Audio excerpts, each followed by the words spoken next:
The breakdown after Carole's arrest. In the silence of a courtroom, the echoes of a trial that shook the United States still resonated.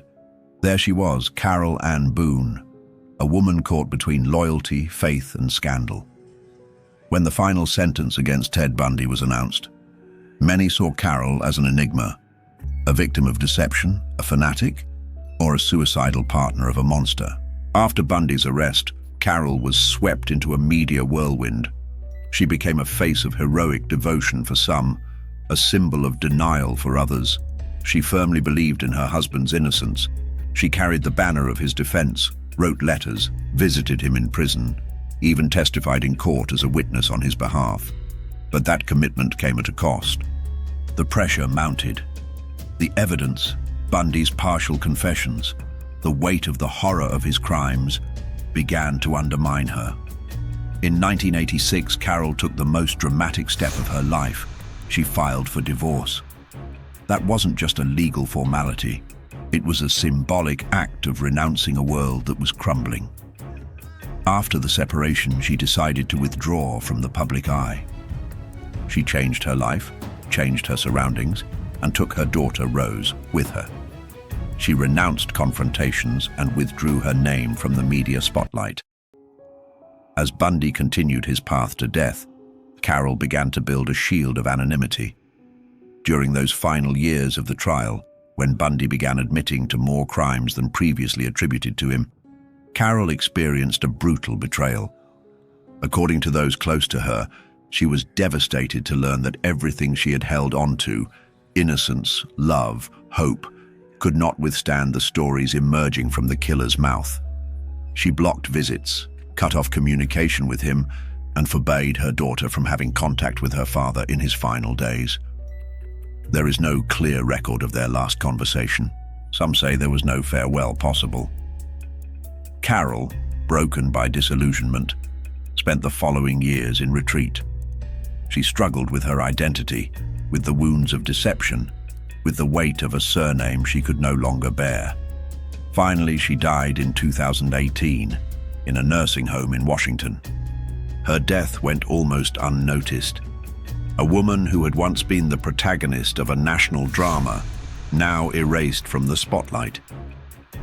But before she died, she left a disturbing mark. She changed her name, hid her trail, and with it, tried to make her daughters disappear. Growing up in anonymity, Rose after Ted Bundy's death. Rose Bundy was born in 1982 amidst torment within the walls of a prison while her father awaited execution. From her earliest days, there was no normal childhood. Her life was touched by genetic damnation, the legacy of a surname laden with horror. But she was also touched by the hand of a mother who wanted to protect her with everything she had left. During the years following Carole's divorce and estrangement from Bundy, Rose grew up far from the spotlight. She didn't attend conferences, didn't give interviews, didn't respond to the media hype that continued to fuel the name Bundy. They became rumors, theories, speculation. But she, a real person, remained caught in the gaps of information. It is known that Carole moved her out of Florida, away from the circles of persecution. Some claim they legally changed their names to erase any connection to their lineage. But what Rose learned was something more powerful than any official record. Learning to lie to survive, to hide who she was, to reinvent herself day after day. Many have speculated, did she become a mother? Did she rent a life in England? Did she take a different name in a small town? These speculations swirl like ghosts, but there is no real confirmation. True crime writers and biographers have claimed that Rose is an intelligent, kind, and eager for normalcy. But these descriptions often stem from a desire to humanize the unknown, rather than from direct sources. Those who know her in silence say that Rose must carry invisible scars, the unasked questions, the prolonged silences, the loneliness of not being able to introduce herself by her own name. Meanwhile, the Bundy name continued to haunt her. Documents, films, and podcasts continue to explore Ted, and his daughter reappears as a footnote. Where is Rose? Several productions speculate that Rose is now a mother of three, living in England, under a secret identity. But these claims lack real support. There is no documented evidence, only conjecture that feeds on the public's thirst for mystery. Meanwhile, Rose learned something crucial. Anonymity is her shield. If there is a family, few know about it. If there is a home, few know about it. Rose achieved something extraordinary, disappearing when the world demanded her presence. Many researchers have given up trying to locate her. Anne Rule, in her reprint of The Stranger Beside Me, stated that she avoided knowing where Rose was to protect her. She became an untouchable figure for the press, inaccessible even to those who fervently search for her. Her social footprints are buried under layers of silence. What we do know for sure is that Rose never spoke publicly about her father. He made no statements, authorized no biography, and refused to pay tribute or condemn the case. Preferring silence has been his most forceful voice, the mystery that persists. Where is Rose Bundy today? In this blurred present that surrounds the figure of Rose Bundy, the question that remains is, where is she? Who is she? What name does she use? What life has she chosen? While some search for clues, she carefully weaves her invisibility. There is a recurring narrative. Rose legally changed her name, perhaps through adoption or marriage, taking on an entirely new identity. Perhaps she lived in the northwest of the United States. Perhaps she crossed the ocean. There is talk of a complete distancing, of abandoning any trace that connected her to the Bundy name. If she lives in England, according to some speculation, there are no verifiable records to confirm this. Some claim that Rose is the mother of 3 children. If that is true, those children have never published any traces linking them to the Bundy legacy.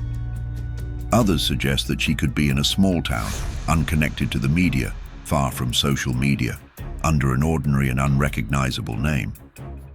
And many more maintain that not even her mother knew her exact location in recent years.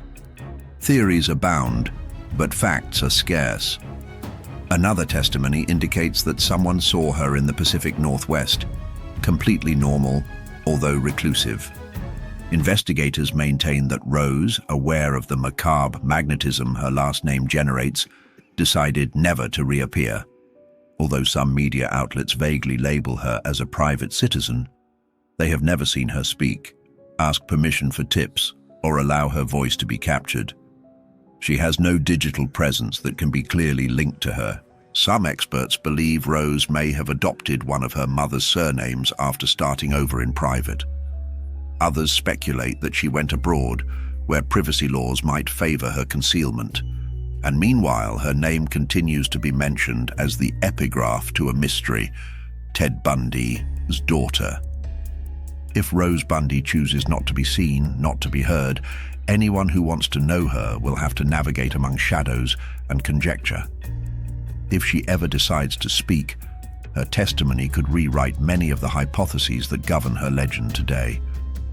But for now, her voice remains contained in the silence of closed files, of contacts that were never made public, of the life she herself chose to erase. Rose Bundy is, for many, an enigma. A woman born between cement and bars, reduced to a character in books and documentaries, when in reality she's a real person living somewhere in the world, under another name, perhaps standing in front of a mirror simply wishing she were someone else. And while the world searches for her, she's decided that her life doesn't belong to the public, but to her own shadow.